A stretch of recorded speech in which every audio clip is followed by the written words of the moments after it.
Bonjour, chers internautes. Nous sommes très contents que vous puissiez nous rejoindre à nouveau à ce numéro d'une série d'entretiens dans les cadres du trentenaire du département culture et nous continuons à échanger avec les premiers professeurs du département culture. Nous en avons eu d'Afrique, nous en avons eu d'Europe et maintenant nous allons en Amérique du Nord parce que c'est ça la francophonie, c'est ça un corps professoral international. Vous venez de la Gaspésie. C'est où la Gaspésie? Ouais, ben c'est vraiment au Québec, Canada.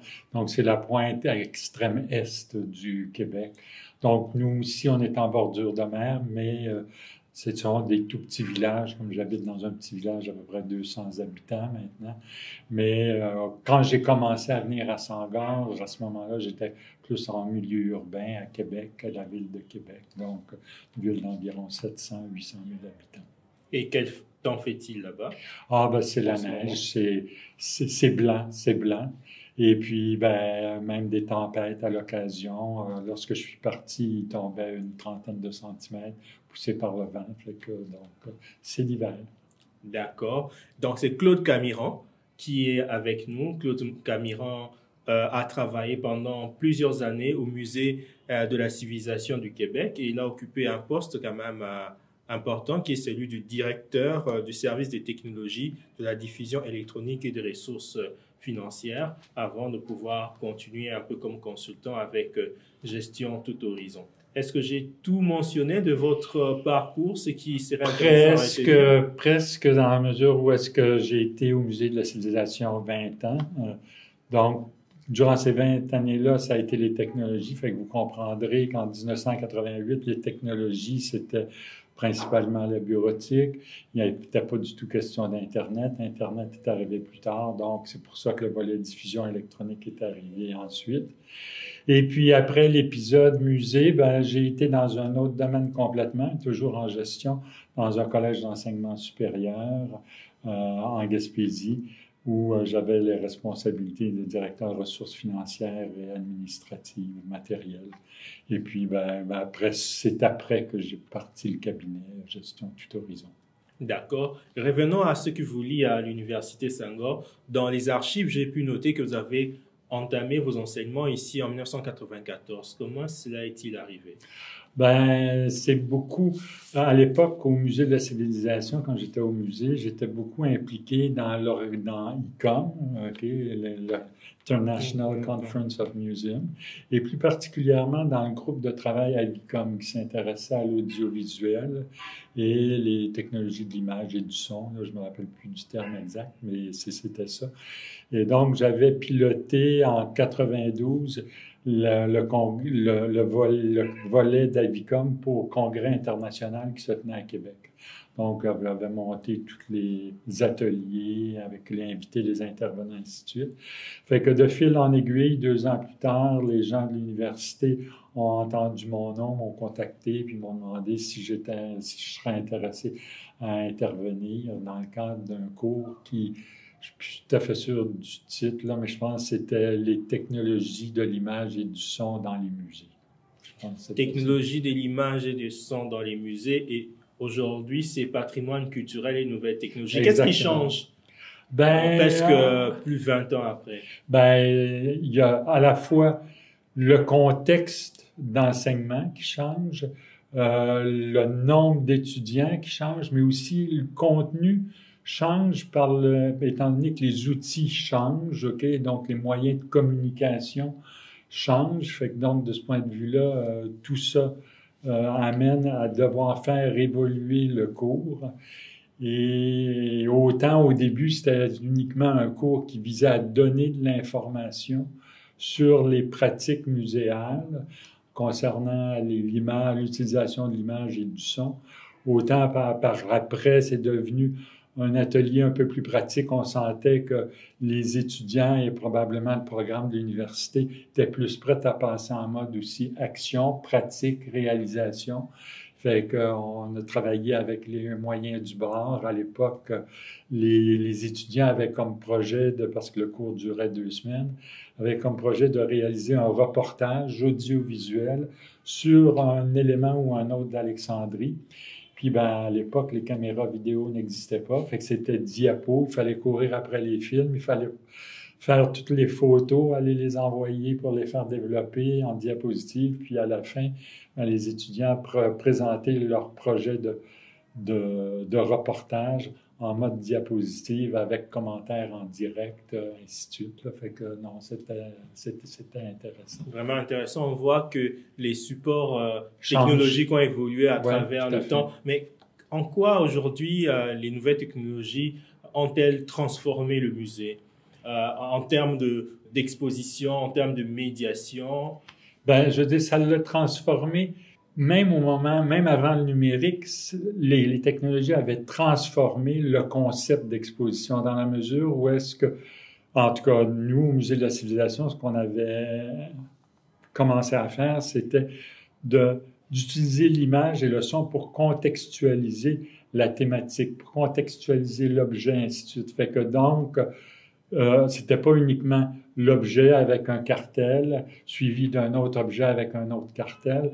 Donc, les technologies venaient rajouter une autre dimension de contextualisation à l'objet. L'arrivée des nouvelles technologies numériques a permis, dans le fond, d'ajouter des modules interactifs dans les expositions, a permis aussi en même temps d'élargir la scène de diffusion du musée, c'est-à-dire que on arrive avec le musée virtuel, on arrive avec la place des musées sur Internet, ainsi de suite.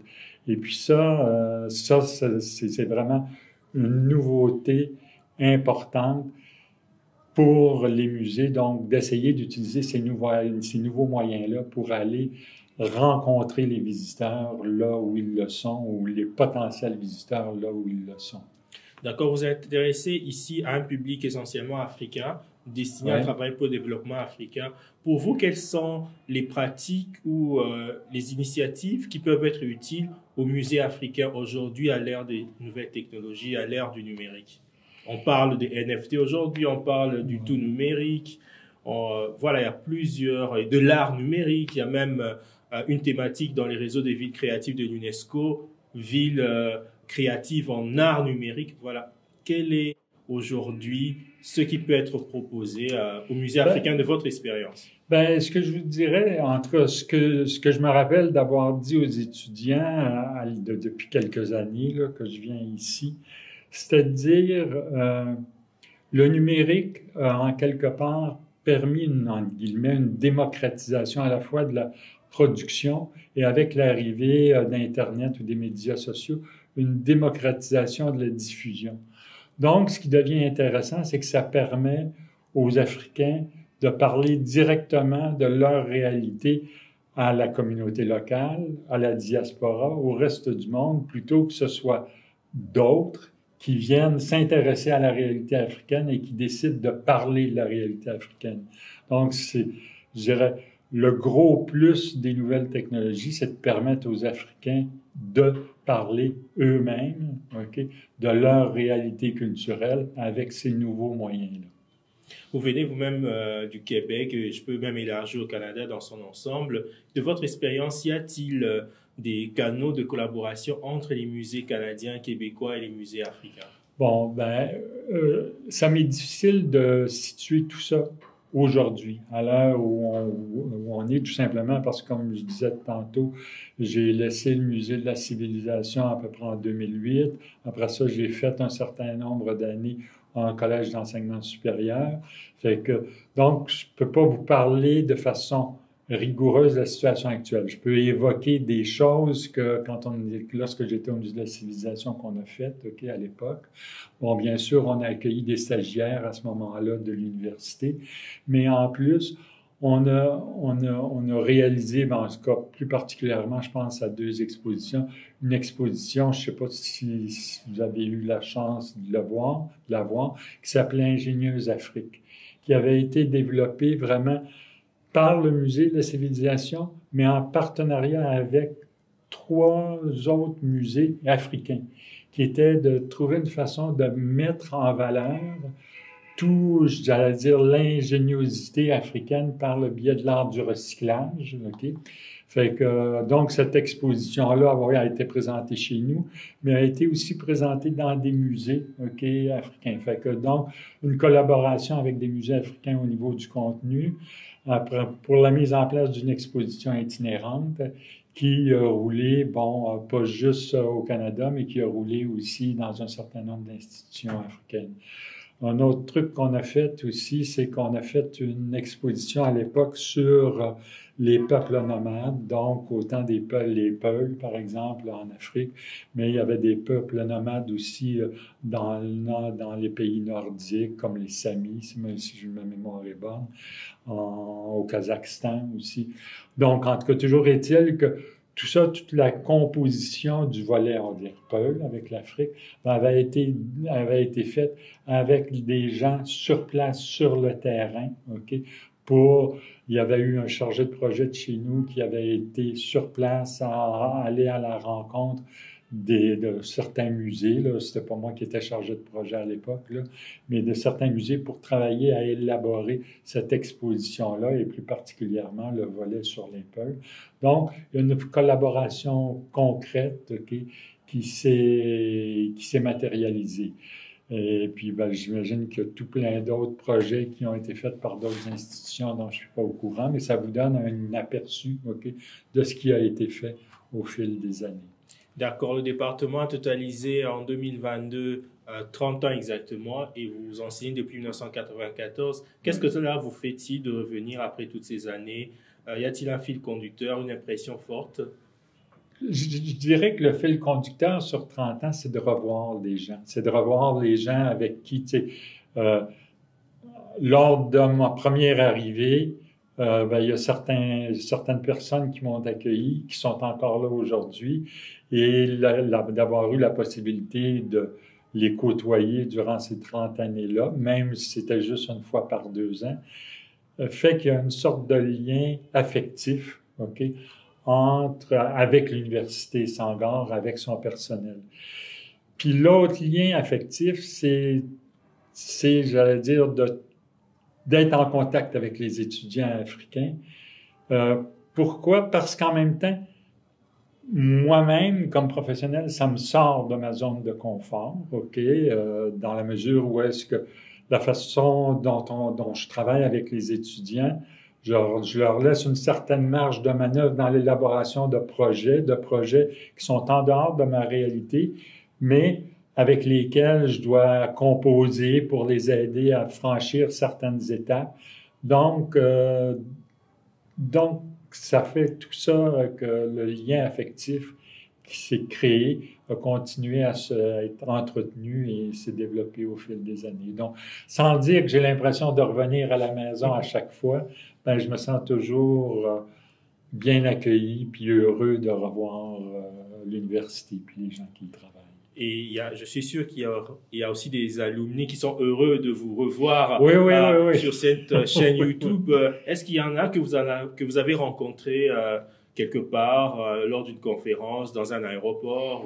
Oui. Ben là, je me rappelle pas les noms, mais oui, je me rappelle très bien d'un Tunisien qui maintenant enseigne à l'Université Laval à Québec, okay, puis que j'avais croisé dans un aéroport. Je me demande si c'était à Montréal ou à Paris. En tout cas, on s'en allait à des endroits différents, mais on s'est croisés à l'aéroport, puis on s'est tout de suite reconnus. Fait qu'on a pris un peu de temps pour jaser comment ça allait, puis qu'est-ce qui advenait de sa vie professionnelle, puis ainsi de suite. Oui, il y a certains étudiants avec lesquels je suis resté en contact professionnellement. Il y en a même un qui est intervenu hier dans le cadre de mon cours, une intervention à distance. Fait que, non, on essaie de maintenir des contacts, bien que la vie, des fois, éloigne nos chemins. Mais quand les chemins se rapprochent, c'est toujours avec grand plaisir. Et nous sommes contents que nos chemins se rapprochent toujours et continuera à se rapprocher. Merci, chers internautes, de nous avoir suivis. Nous vous donnons rendez-vous au prochain numéro. Restez connectés.